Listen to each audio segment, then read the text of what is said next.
don't even know what I do in that moment. Well, you check your ticket. That's the first thing you do. Well, I guess, but you're going, but I know my ticket, and I just knew it won. Well, hopefully you had $5 or $10 on Country House, because that was the 65-1. The story that everybody is talking about, at least most people. And actually, this is the second time in the 145-year history of the Kentucky Derby. It was back in the 60s, I believe it was, that there was a horse for some, I guess, doping of horses. Essentially, it happens, I guess, that the horse that crossed the finish line first did not win. Coy Wire is here to walk us through everything that happened here. You had to have been stunned, too, because, I mean, you watched this. Jaw-dropping still. And you know what this is like? I was thinking about it's kind of like being Miss Columbia and being told you've just been crowned Miss Universe. That. Oh, my goodness, yeah. No, you weren't. I mean, this is a huge mistake. And this is the crown jewel of the sport, the Kentucky Derby, right? And never had the winner been stripped of the win due to on-track violations. The pre-race favorite, maximum security, led the entire race. The rider, you'll see here in pink. Pay attention to how close he is to the rail.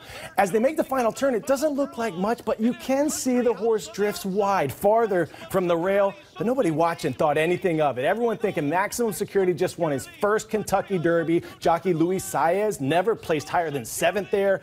Owners, Gary and Mary West, in the sport for 40 years, never won the Derby, and neither did trainer Jason Service. So they're all excited, but then there's this objection. Other riders claiming their path was impeded, outcome of the race altered. Stewards watched this replay, and they determined, would they disqualify maximum security?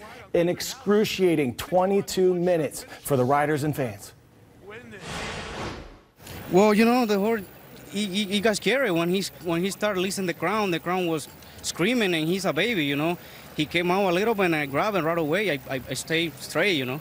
Well, we had a pretty good trip, and then when I came around the turn, I was outside, and then all of a sudden there was a real move from the inside to the outside. And think about this tension now. 150,000 people waiting in the rain at Churchill Downs, millions more watching on television, millions of dollars in bets on the line, right? Well, then the decision came, and listen to the reaction of fans waiting to cash in at Churchill Downs what they thought was a winning ticket.